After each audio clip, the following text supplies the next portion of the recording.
네, 여러분, 1교시 쉬는 시간 잘 갔다 왔죠? 자, 2교시에는 여러분, 무신 정권의 성립에 대해서 한번 알아보겠습니다. 교과서에 여기는 일단 126쪽부터라고 적어놨지만, 여러분 124쪽부터 보시면 될 것 같고요. 129쪽까지 관련 내용이에요. 성취 기준을 잠깐 볼까요? 자, 무신 정권과 농민 청기 봉기의 전개 과정을 통해서 고려의 지배체제가 동요하였음을 설명할 수 있다. 흔들렸다는 거야. 그래서 방금 여러분 우리 고려 내외의 위기 중에 외부의 위기를 보고 왔고 2교시에는 내부의 위기를 보려고 합니다. 자, 이번 2교시의 핵심 키워드 문벌 귀족, 그 다음에 무신 정변, 대몽항쟁, 삼별초, 망이망소의 난, 만족의 난 이렇게 있습니다. 자, 그럼 본격적인 내용을 한번 알아보겠습니다, 여러분. 일단 여러분, 무신정변이 일어난 배경부터 살펴보려고 합니다. 자, 이번 페이지에서 여러분 알아야 되는 개념은 크게 두 가지가 있어요. 여기 나와 있는 문벌귀족과 여기 나와 있는 무신의 개념을 여러분 아실 필요가 있어요. 자, 근데 여러분 요거와 관련해서 또 하나 아실 거는 호족이라는 개념이죠. 근데 호족은 이미 여러분 배워봤어요. 그쵸? 요 고려 초에 고려를 만드는 데 기여했던 지방 세력들을 호족이라고 했죠. 자, 이 호족들은 여러분 태조 광종 시기에 호족 견제 회유책을 통해서 점점 중앙에 이 개경으로 올라오게 돼요. 그래서 여기서 관료를 하게 되죠. 그래서 물론 고려 시대에 과거도 시행했지만 고려 시대에는 음서가 있잖아요. 그 음서를 통한 어떤 관료적인 특권, 그다음에 어떤 경제력 그런 거를 대대로 이어받으면서 큰 가문을 형성하죠.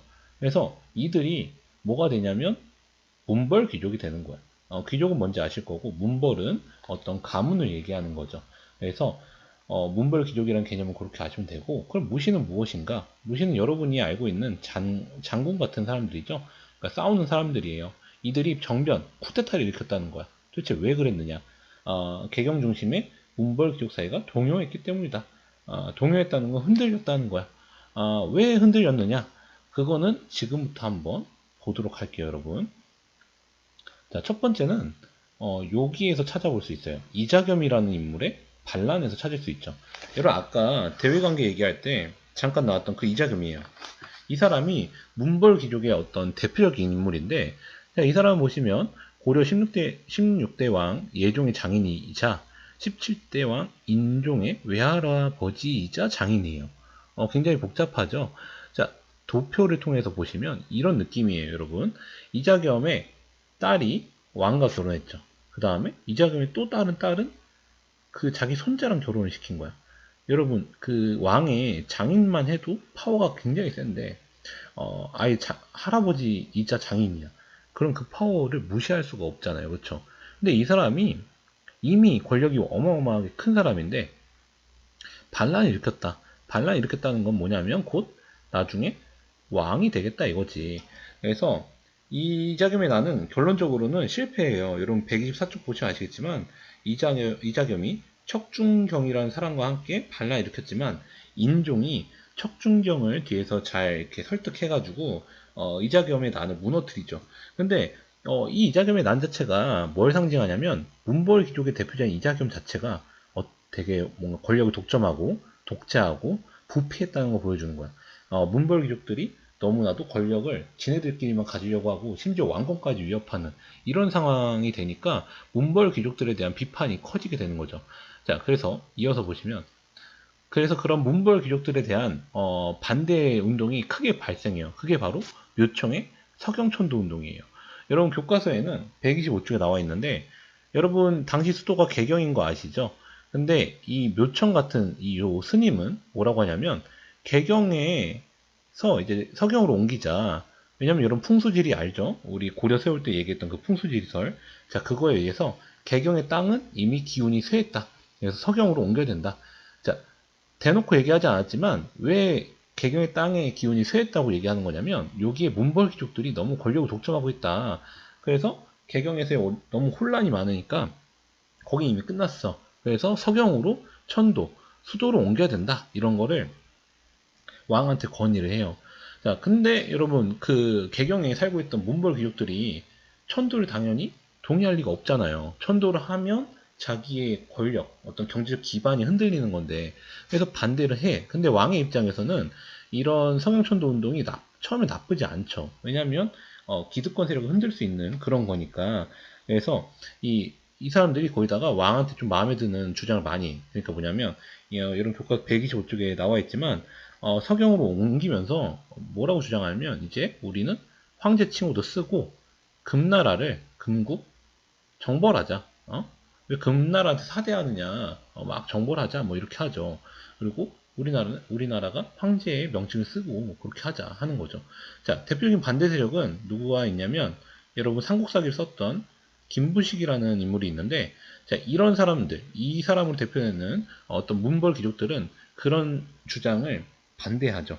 그래서 보시면 근데 왕은 그래도 이 묘청 일파의 주장에 많이 기울어서 실제로 서경천도를 좀 준비를 했는데 이게 일단 신하들의 반대도 반대지만 이런 건물을 건축하고 이런 상황에서 좀 뭔가 저기 자연재해 같은 게 좀 발생해요, 여러분. 그래가지고 그런 것 때문에 결국 어떤 서경천도 자체가 약간 좌절되면서 묘청을 비롯한 사람들이 반란을 일으켜. 그래서 김부식을 대표로 하는 문벌 귀족들이 이 묘청의 서경천도 운동, 반란을 제압하게 되죠. 이런 그게 교과서 125쪽에 나와 있어요.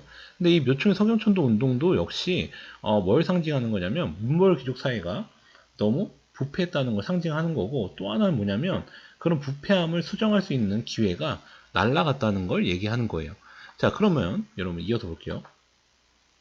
자, 그 이후에 여러분 보시면 문벌 귀족들의 어떤 권력 독점 그런 거를 한번 견제하려고 했더니 실패했어. 그러니까 여러분 문벌 귀족들이 더 막 나가게 되는 거야.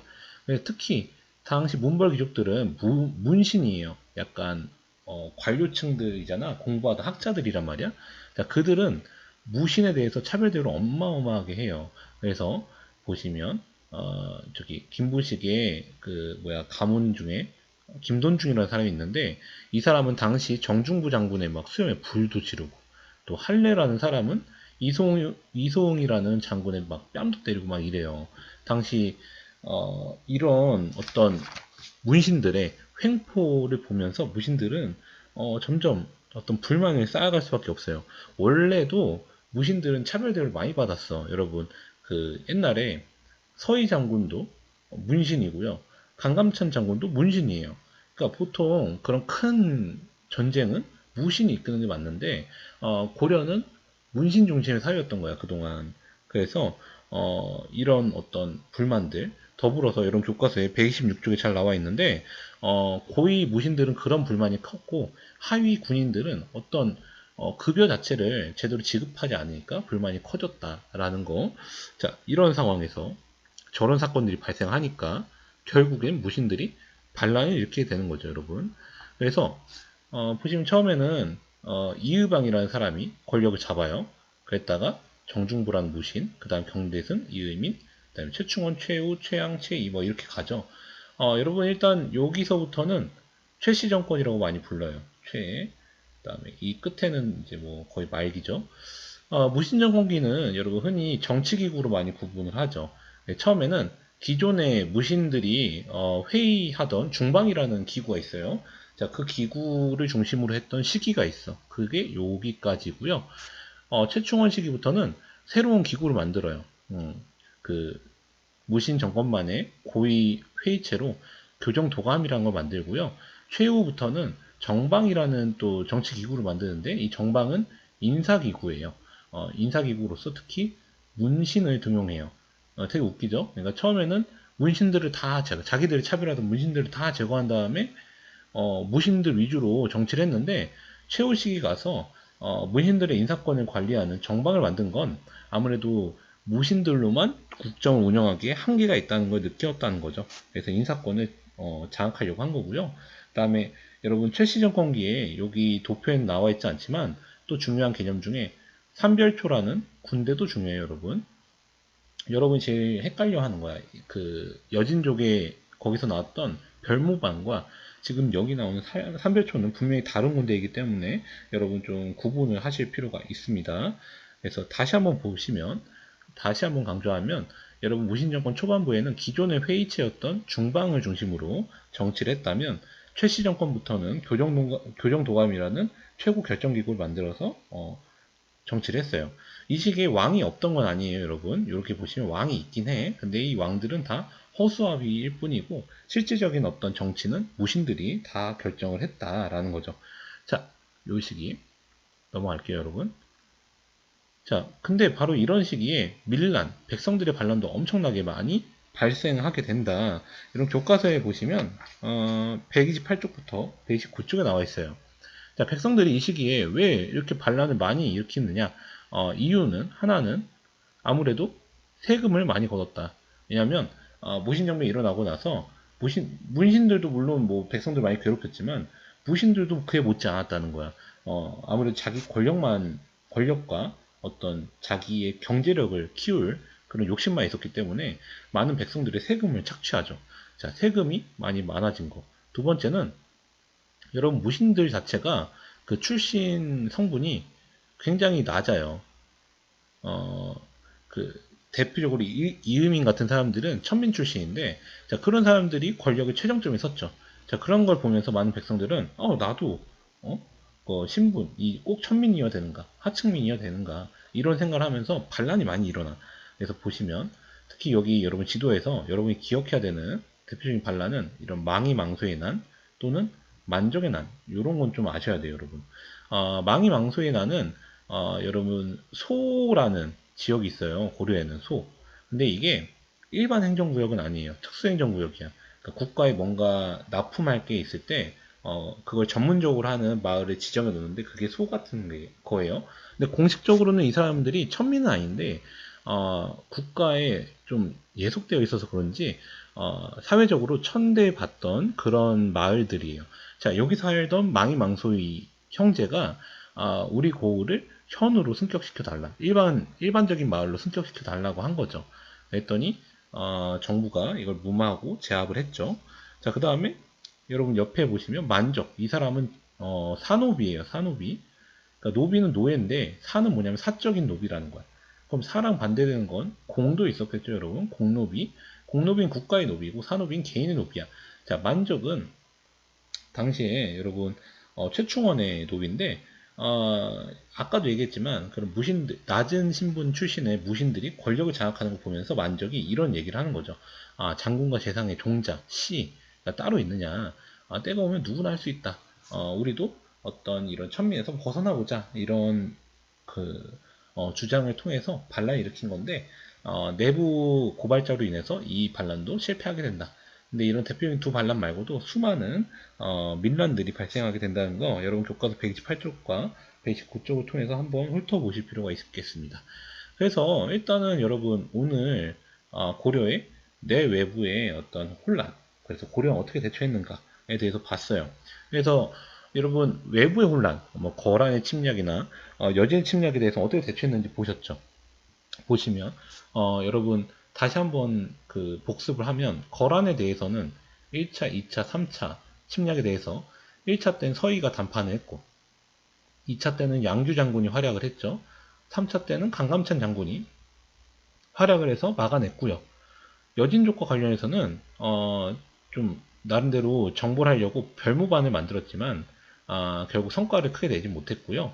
나중에 4대 관계, 군신 관계를 맺게 된다는 거 여러분 아실 거예요. 자, 내부적인 혼란으론 문벌 귀족 사회가 너무 동요하고 부패했죠.